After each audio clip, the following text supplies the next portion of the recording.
এই বাড়িতে অনেকদিন হলো একা। দুপুরে বই নিয়ে বসে আছি।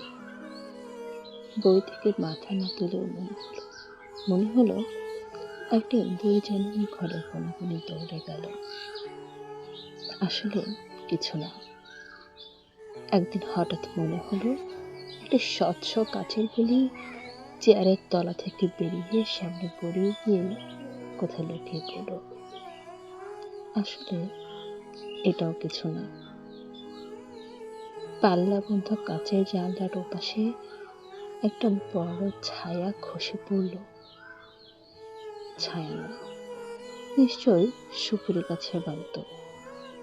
উঠে জানলা খুলে দেখি বালতোও না, বিরাট ডানার একটা চিল পাশের পুকুরে ঝাঁপ দিয়েই নতুন মাছ নিয়ে উঠে যাচ্ছে আকাশে।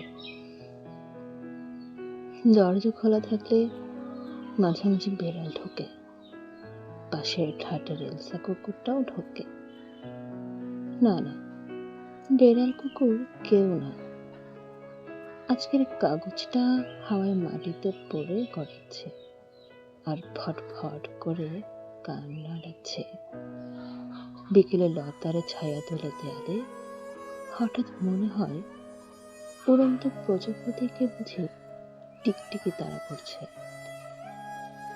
সেদিন সন্ধ্যাবেলায় চমকে উঠলাম, একটা বাঘ এসে ঘরে ঢুকেছে।